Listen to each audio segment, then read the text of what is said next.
Purposely. Your life, God's purpose. Listen at purposely.com.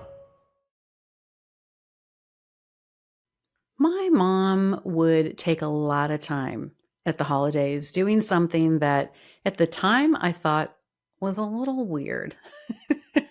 She would wrap some of the most strange small things as Christmas presents. For example, she might wrap a package of batteries for one of my brothers and put it under the tree. And at the time I thought, what is this about? That's so weird. Other moms I know don't do things like that. But now I'm here to tell you that taking that action, that little habit of hers, well, it was foundational, I believe, to the relationship that I enjoy with my brothers today. I'm Julie Lyles Carr, and you are listening to the AllMomDoes podcast, part of the Purposely Podcast Network. We love it when we have listeners come alongside and say, hey, I want to learn more about this. I want to hear more about that. If you want to have this guest on, or this is a topic I've been thinking about. And I received a couple months ago a great email from someone, from a listener. I'm not going to say her full name to preserve her privacy, but I want you to hear what she wrote to me. She said, one topic I would love to hear about is dealing with sibling conflict. My oldest child has struggled with her little brother pretty much since he was born. They do have wonderful times of playing together, but there's also lots of times of hitting and screaming. And lately she's been saying, I hate my brother, and making rude comments about him. Now, little brother is very physical, and I think to some degree enjoys hitting, kicking, punching, pulling hair, and the reaction it gets. I remember fighting a lot with my sister growing up, and unfortunately, I didn't pick many helpful tools from my parents in how to support my kids through it. Would love wisdom in this area. Thank you for your ministry. And that is an email from a very dedicated listener named M, who I've gotten to know through the years. So I thought, you know what? I would love to talk about this whole topic of sibling rivalry, sibling relationships. Now, if you've been listening for a while, you likely know that my husband and I have 8 kids, and they range in age all the way from the oldest, and then 16 and a half years later, all the way down to babies number 7 and 8, the twins. This idea of watching kids grow up together, the challenges that come with that, the ones that naturally get along and the ones that don't, all the personalities, the variations of personalities in a family. Whether you've got 2 kids or 14, you know that all of that factors into the relationships they have with each other. And then there are the relationships you have with your own siblings, which speaks into a lot of how you may look at the relationships between your kids. I know for me, one thing that was interesting, my brothers and I really, for the most part, got along well. We had some seasons from time to time where things might get a little sideways. But for the most part, we really enjoyed each other. One of my brothers and I are really close in age, and so we were just a couple years apart in school. The other brother is about 6 years younger than I am, 4 years younger than the brother who's just younger than me. So he was a little bit younger, and that gave us, I think, some grace for him because he was younger in some ways. But I'm realizing now, when I talk about things like the Christmas batteries, there were some things that my parents did that helped lay the groundwork for the relationship that my brothers and I have. You know, one of the things that is fascinating is in scripture, there are so many sibling relationships with some really fascinating details around them. Of course, the first sibling relationship that we know about is Cain and Abel. And we know that didn't go very well. But I also think about some of the relationships, Esau and Jacob, twins who really became enemies in a very strong way over family inheritance and property. Does that ring a modern bell for some of us today? I think about Moses, Miriam, and Aaron, where Moses being the baby of the family, you wouldn't think he would have been the one who would have had such power and ministry and authority ultimately. And yet here were Miriam and Aaron who did come alongside and support him. And there were issues. There were times that they had to hash some things out. Like when Aaron, built a golden calf for the Israelites in the desert, and that was a little bit of a problem. And some other things that went down. And yet as siblings, they somehow were able to maintain relationship enough that they were able to lead the Israelite people well together. I also think about Mary and Martha and Lazarus, their interactions. Mary and Martha having very different temperaments and actually pulling Jesus into the conversation when Martha felt like Mary wasn't doing enough. And Mary thought that Martha was probably being a little too busy and bossy, and how they dealt with that sibling relationship. Jesus had siblings who weren't completely convinced that Jesus was who he said he was, siblings who felt like, we got to go get him out of some of these public arenas in which he's speaking and teaching. This is ridiculous. And yet ultimately siblings who came to see that Jesus really was the Son of God. Siblings are all over the Bible, and I don't think it's any mistake that the Apostle Paul talks about us in the church as brothers and sisters in Christ. And so the notion, the nature of sibling relationships is everywhere. And it really does shape so much of what happens. Even if you are an only child, my mother was an only child, and her first cousin was like a sister to her. And they faced some of the same sibling stuff that siblings in the same home would face. When it comes to your parenting with your kids, I have some ideas. I have some cautionary tales, things I wish I'd done a little bit differently. And I also want you to think of this through the lens of your siblings in your adult life, your siblings, that the people you grew up with, and how you're conducting those relationships as well. Because here's the thing. We cannot say and set a standard in our own home for something that we're not modeling within our extended experience. And so if you're expecting your kids to get along really, really well, but you're actively talking about how much you dislike your own siblings, check yourself before you wreck yourself, because it's going to be awfully hard to model one thing in actuality and expect something different from your kids. So let's get into it, shall we? That battery story. Here's why I tell you that story. My mom's motivation for the batteries, for wrapping a package of batteries, was because she wanted as closely as she could when my brothers came out and I came out on Christmas morning for us to have the same number of packages under the tree. Now, listen, have I as a mom pulled that off? No, I haven't. There are a lot of people that I was doing all the Christmas things for, and counting every individual package at the end of the day, I didn't do such a great job that my mom did. But here was the thing. On the one hand, you could say, well, that's ridiculous, and kids need to learn that you can't always, I get it. But here's the message she was giving us that still carries. She wanted us to know that from she and my dad, they were going to make things as fair as possible.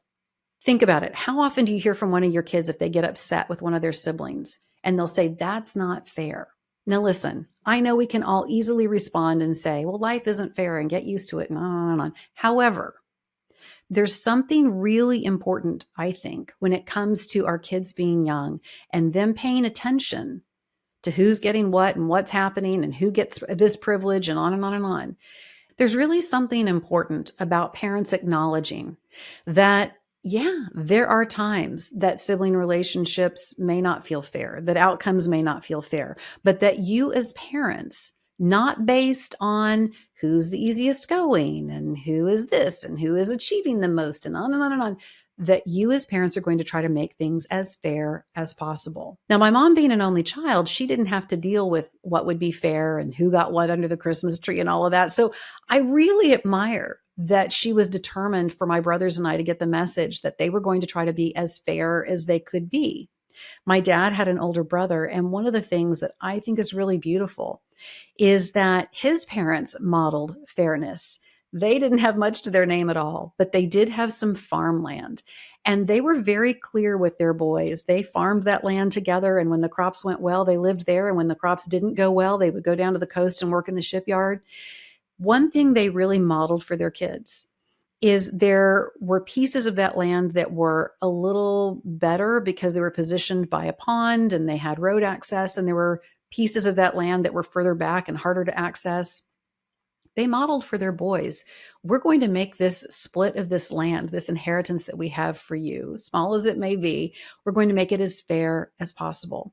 And my brother and his dad modeled that beautifully when they handed off that land to my brothers and I and my 3 cousins. They took that ethic of it needs to be fair, and they really made it stick. Now, today I realize that's not all that common sometimes in families. I am amazed the number of times that I will hear of one adult child getting a really significant piece of an inheritance and another child not, for no discernible reason. And because that ethos of fairness hasn't been instilled, the sibling who's received the bigger portion doesn't seem to think there's a problem with it. Fairness is a big topic. And I have seen it tear apart families. I have seen it tear apart sibling relationships when there's something that is inherently unfair. Think about that with your own kids. Are there places where if you could widen the lens and objectively look, it really isn't fair? I want to encourage you to think about the wrapped Christmas batteries, that your kids can trust and know that you're going to do everything you can to make things as fair as possible. All right, second thing that my parents were good about, we've tried to be good about. I know this can be a little controversial for some families, but we did not allow physical fights, at least the ones that we were aware of. Now, my kids might say, yeah, well, behind the scenes, we did a couple different things and smacked each other around. But I'm telling you, physical fighting, that was not allowed in the home I grew up in, and we did not allow it with our kids. Did my kids sometimes wrestle and did play get aggressive at times? Sure, absolutely. But in terms of there just being an actual physical fight, and that was how things were going to get resolved, and we just stood back and watched, absolutely not. Because here's the thing. When you start allowing physicality to be the thing that is the determiner of relationship, it's not going to go well. There is always going to be someone who feels like they have been embarrassed, humiliated, weakened. And there's going to be someone who comes out of that situation feeling like that because they were bigger, stronger, faster, meaner, that they somehow were better. That will never set the relationship for eventually a sibling friendship in adulthood. It just won't. And that's an important thing to mention. One of the things that we always talked about with our kids was, look, these people that we've given you, you're going to have differences. You're going to have different ways that you look at things. You're going to have different temperaments. But there is the potential for these to be the people in your life who are your friends for life, working toward friendship. And you know what? If you are having regular fisticuffs with someone, you're probably not going to be friends with them. And yet when we allow that kind of behavior to go on in our home, and we say, oh, boys will be boys, or, well, girls just do that kind of thing. They just smack, with hairbrushes, or no, we don't. That does not become the ground for friendship in adulthood. We don't hang out with people who would do that to us, right? So we did absolutely not allow physical fights within the home. Is that to say that it never happened or there wasn't somebody who took a swing? Of course that happened, but it wasn't tolerated. It was not the medium by which we said, okay, this is how we're going to settle stuff in our family. And if you come from a family where that was the way things went down with you and your siblings and it's creeping into your home, I want to encourage you to put a stop to that. It is not behavior that's going to bring you ultimately into a place of healthy, vibrant, appropriate adult relationships between sibling kids. Now, here's something I wish we had done a little different. We didn't want our kids fighting. We didn't want our kids fighting physically, obviously, but we also didn't want them arguing all the time and bickering and all that kind of stuff. Now, I think part of that was good. Part of it, though, I think we could have done a better job teaching our kids how to have conflict without it going to that point. This is one of those areas that's really tricky because if you came from a high conflict family where there was a lot of arguing and, going back and forth and just taking verbal chunks out of each other, you probably crave some peace in your home. Or if you were raised in a family where things were pretty placid and personalities were a little more subdued and things were just a little smoother, then you might also see that any kind of conflict is somehow in opposition to peace. But there is conflict that is appropriate. There are times of disagreement. It makes sense. And to prepare our kids to know how to handle conflict without it seeming like an attack, to prepare our kids to know how to handle conflict without it turning into an attack is really going to be an important facet and something that is a tool they're going to need in their relationships with each other as they move forward. I would venture to guess that for some of you, if you don't have relationship with your adult siblings, part of it might be because you didn't know how to come through and work through conflict. Now, I don't claim to be the expert on any of this by any means, but of course, there are plenty of great resources that you can check out about how to have difficult conversations, about how to navigate those things, and to use those tools when it comes to training your kids into how to have reasonable, appropriate conflict. There are tools like nonviolent communication, in which your child who is in conflict with their sibling learns to own what their feelings are in the situation without being accusatory or pointing a finger or belittling the other sibling. That's a really important skill to have, nonviolent communication. There's also this that we are now seeing more and more is becoming critical. How well do you repair? How well do you teach your children how to repair after a conflict? With all of this wave that we're seeing of adult children going no contact with their extended families and on, one of the indicators we're seeing that regardless of what the issue was and what happened and why it blew up, families who do a better job repairing after conflict, reaching out to one another, resolving, those families who are able to do that, that is one of the best protections against this phenomenon of no contact. Families who do that well, siblings who are able to do that well and repair.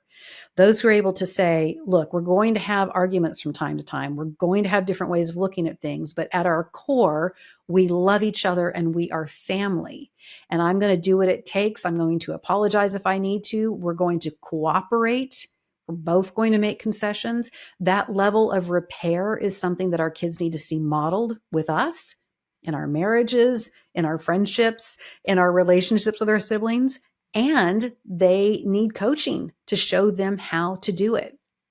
I've been watching my daughter do something with my granddaughter that I think is so fantastic. I mean, I'm one of those parents. I really hope my kids do far better, greater, more amazing things than I've ever been able to do in my relationships and my career and my walk with God. I hope they go far, far beyond what I've been able to do. And I love seeing this because this is so genius and is something I didn't think of and I think would have really been helpful. You know, my granddaughters are still really little. They're 3 and almost 3, almost 1. And so sometimes the older one, you know, she'll do something or bang into her little sister or whatever. And I love this. My daughter will say to my granddaughter, you need to apologize. And she's trained her to say, I'm sorry because I yelled. I'm sorry because I bumped into you. I'm sorry because I took the toy. I'm sorry because. That is such a profound thing.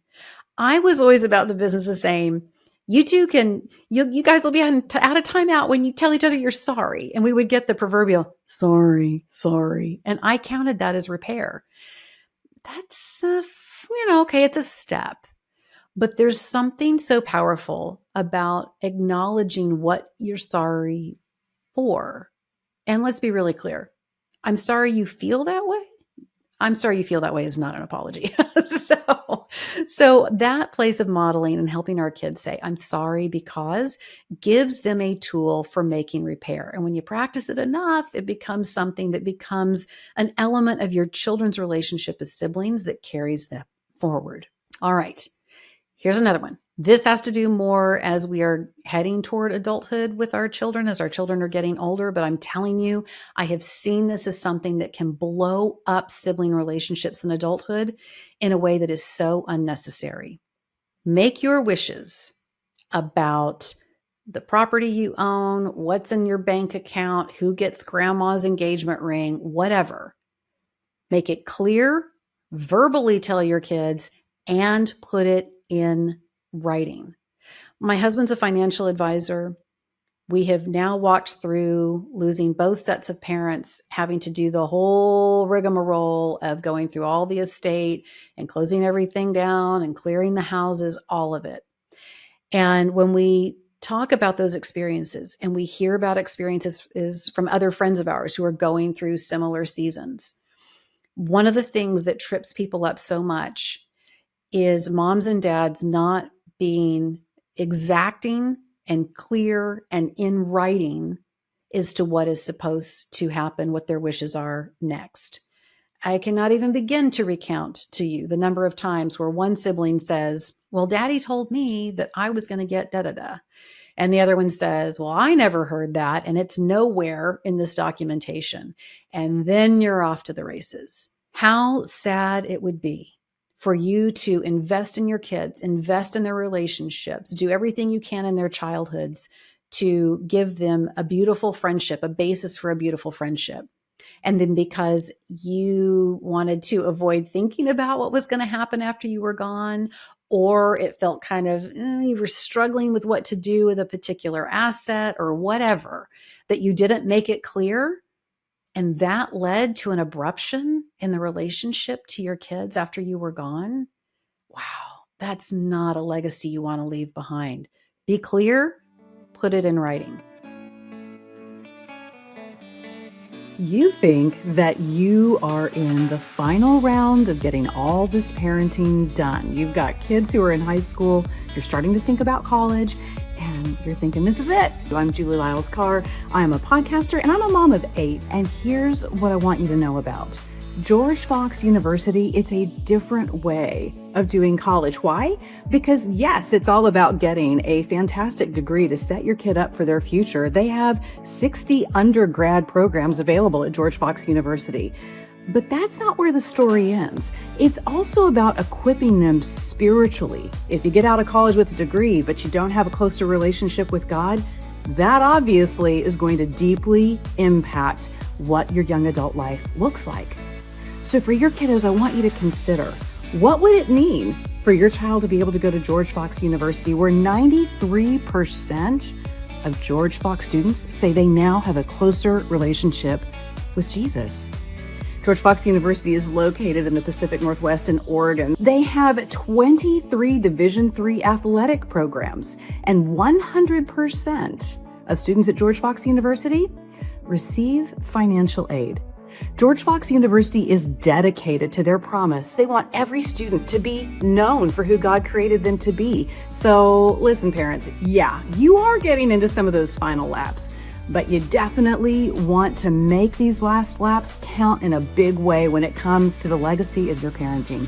So be sure and check out for your student, georgefox.edu. That's georgefox.edu. So what do you do when you feel like you have a stronger relationship with one of your kids and maybe not another one? Maybe there's a kid who is more like you. You just understand that child a little bit better.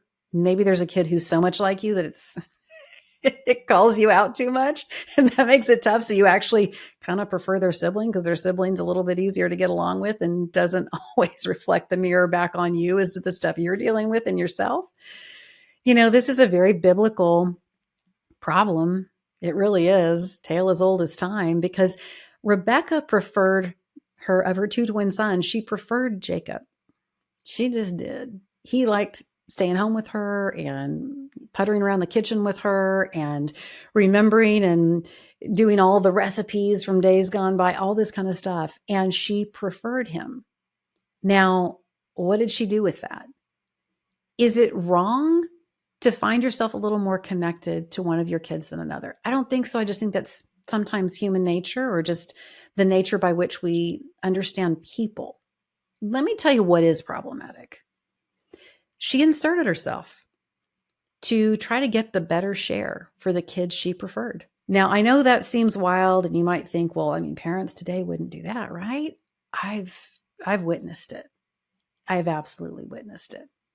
And what happens in that moment is nobody's fooled. The kid who is preferred knows they're preferred.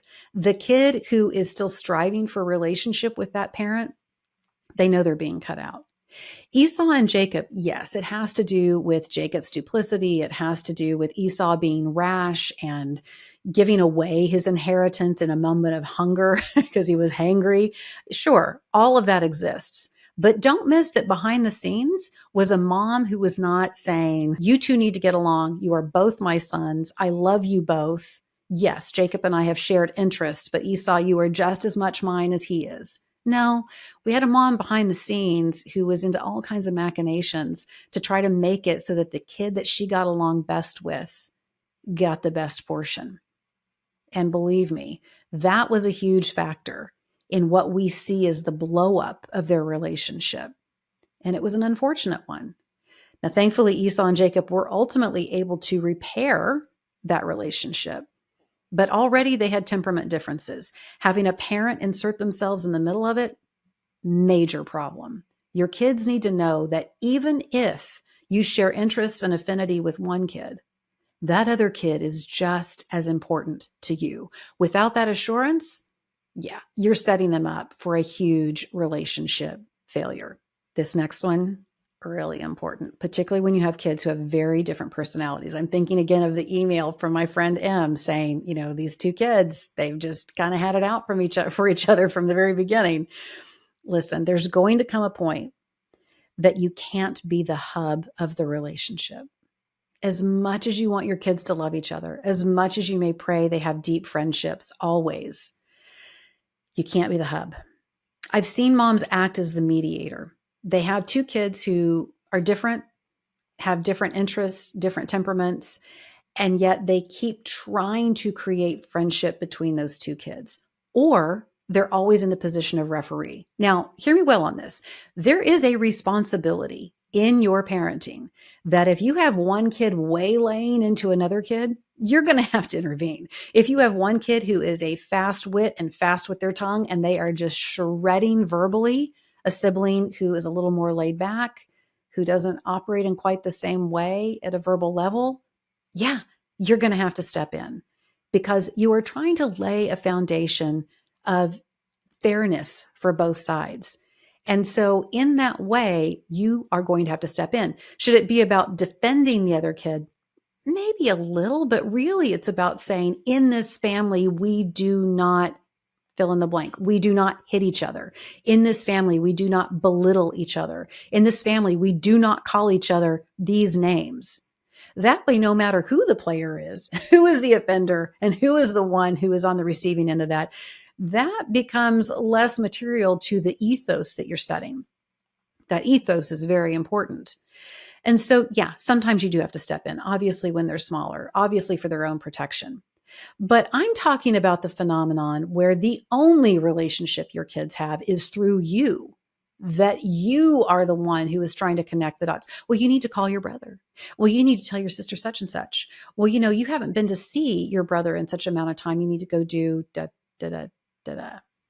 Your kids need to be able to develop a relationship that is for them without you in the middle of it. I am so delighted when from time to time, my adult kids who are still here locally will decide to go out on some adventure together. They'll go on a camping trip together, or they'll go to a restaurant for dinner. And my husband and I don't get invited. Now, would we love to be invited? Of course. But we also sit back and look at each other and we nod. We're like, this is so cool. They're not doing this because we planned it. We executed the plan. We demanded. They genuinely want to go hang out and be together. That's really incredible. We love when that happens because it means we're not the hub. The flip side of this is, have my kids had times in their adult lives where they haven't gotten along, where they've seen things very differently? Yeah, that has definitely happened as well. Politically, during COVID, about certain friendships and relationships one of the kids would have and another one wouldn't be so sure about it. That has absolutely happened. It is hard when you see it happen because as a parent, you want to jump in the middle and explain for the other child or help one see the nuance or the context or whatever. And I'm sure those are issues that we will continue to navigate. But I will tell you for sure that the one thing I do say is, hey, that is your sibling and you're going to have to work it out with them.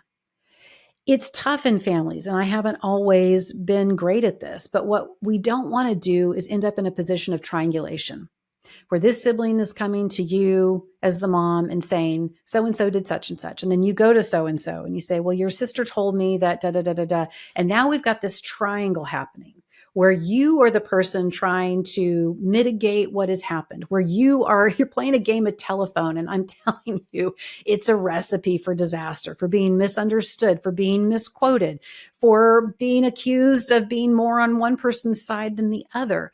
You can't stand in that role. It's interesting to me in the story of Esau and Jacob, they had to make the decision to reconcile as siblings. It didn't come through their dad, who by that point had passed. It didn't come through Rebecca. They had to make the choice to reconcile as siblings. It can be a tough waiting space. That is a really awkward waiting room in family situations where you have a couple siblings who aren't getting along and aren't comfortable around each other, but you can't resolve it for kids over a certain age. Now, what should that age be, Jules? You ask me. 8, 9, 10, 11. That's going to be an individual call. That's going to be one of those things you're going to have to sort with the temperaments in your house. What I will say is you probably have an ability to step in a healthy way somewhere in the mid-teens. But after that point, you have to let your kids explore, make mistakes, repair, figure things out for the friendship they want to have with each other without you in the middle of it. All right. Here's another thing that I have observed through the years. Something I've tried to mitigate at my house, sometimes to some level that's doing well, sometimes not. We started with the story of the Christmas batteries, trying to make sure that every kid had the same number of presents under the tree. And there is a reality that even if you are that meticulous with it, even if you are trying to demonstrate over and over that you want things to be fair, there are going to be situations that aren't. For example, I have people in my world who have dealt with a child moving into young adult years who has needed to go to rehab. Super expensive, caused all kinds of chaos in a family, has really made things difficult with resources and finances and all the things. It happens. And yet sometimes parents act like, well, of course we need to do this. They're our child, and on and on. And yet at the same time, you've got another kid who is working their tail off to pay for their living expenses through college. Okay, that's not fair. Can we just say that? And when you as a parent are willing to say, I recognize that from a resource standpoint, this does not feel fair. And I want you to know I see that. You're not making verbal promises like we're going to make it right and we're going to leave you a check for X amount, or you're not justifying it. How can you even feel like it wouldn't be fair? That's not fair of you to think it's not fair, because here I am as a parent trying to do for, just acknowledge it. Just acknowledge, hey, I recognize this is taking a lot of my time, a lot of my focus, a lot of my resources. I'm sure that might not feel fair to you. And then just listen to your kid express what it's like. We have 2 children who have disabilities, and the focus and time that was put into their therapy modalities, the resources they needed, on and on. Bottom line, not fair to my other kids. And I know that you might be listening and thinking, well, but it's nobody's fault. I get all that. But when you are 8 years old and you want an XYZ like all your other friends, but the family budget has gone for a medical device that's critical for your siblings' development, that's hard to process when you're 8 years old. So you know what? Sometimes it's just better to go, I get that it's not fair. So in those moments, as much as we want to set an ethos of, we want things to be as fair as possible, we also need to be setting an ethos of saying, and we're human. And we have a broken world in which things happen that require things that are out of proportion for one another sometimes. But what you need to know is that we're also looking out for you. Because here's the thing. When your kid says something along the lines of, it's not fair, the fear that they're voicing is, do you see that I'm here, that I have needs, that I have ways in which I want to be connected to you, and I'm not necessarily feeling that.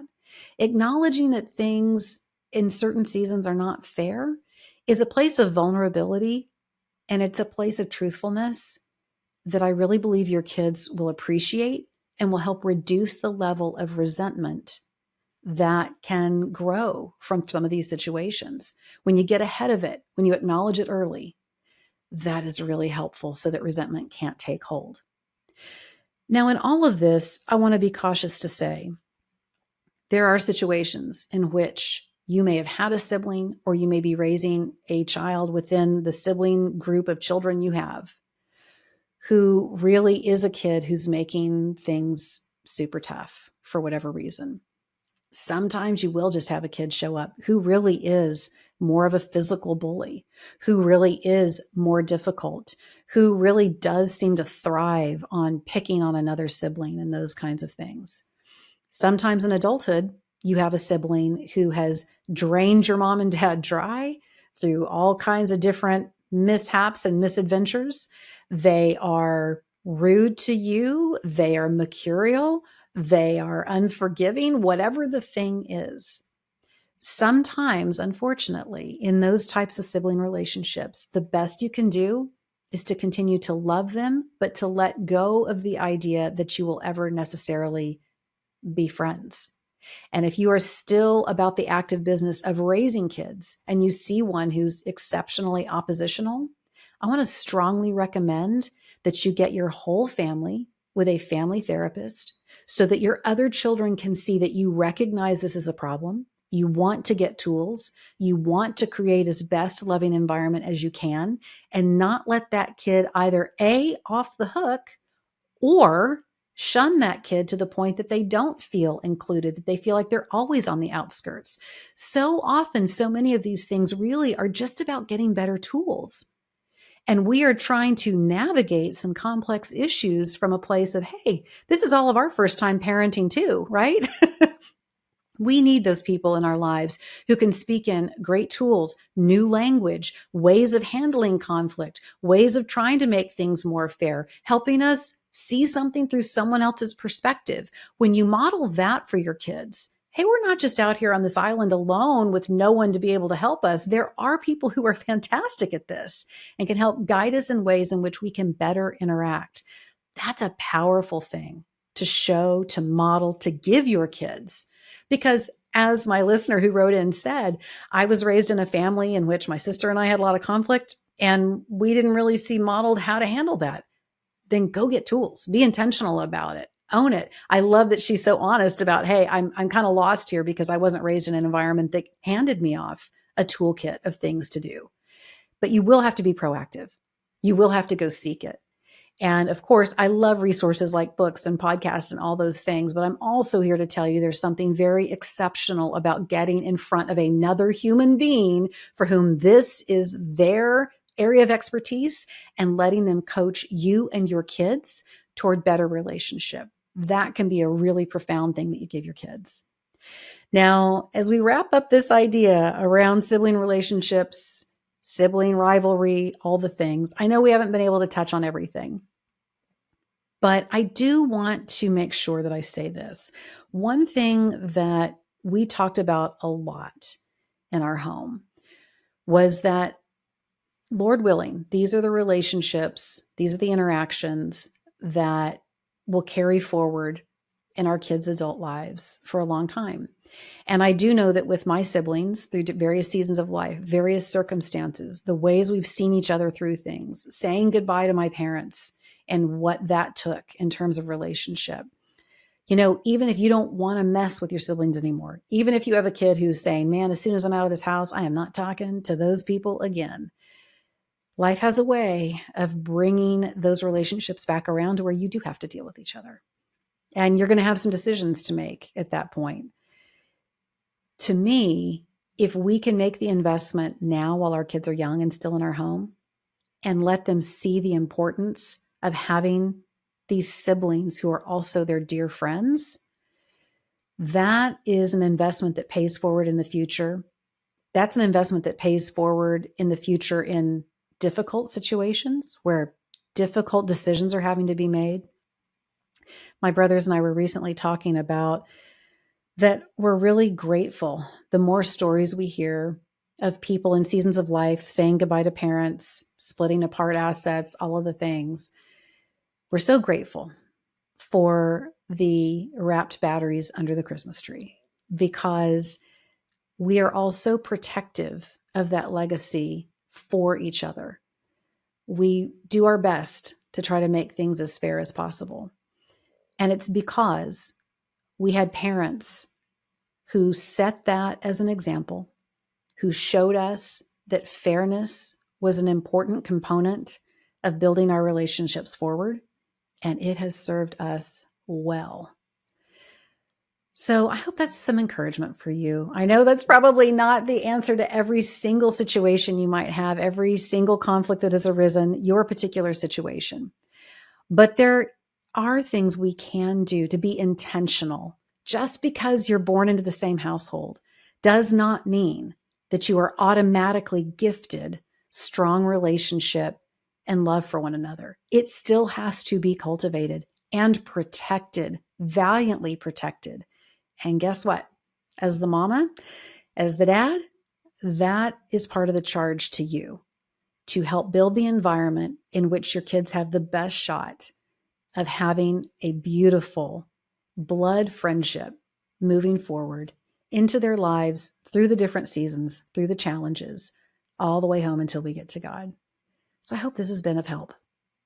Now, as always, I would love to hear more of your listener questions, the situations you're dealing with, your thoughts on this episode. I love when you interact with us. So you can find me over on Instagram at Julie Lyles Carr. I'm Julie Lyles Carr, all the places. And of course, we have all kinds of social platforms and places that you can interact with us at AllMomDoes. There's AllMomDoes.com and AllMomDoes all over the socials. If this episode has been helpful to you, would you do me a favor? Would you snag the link and send it to someone who you'd like to listen to it? Maybe it would be helpful to them. Maybe it's to your sibling. It gives you guys a starting point in which to potentially rebuild and restart your relationship. That would mean so much to me. And I will see you next time on the next episode of the All Mom Does podcast.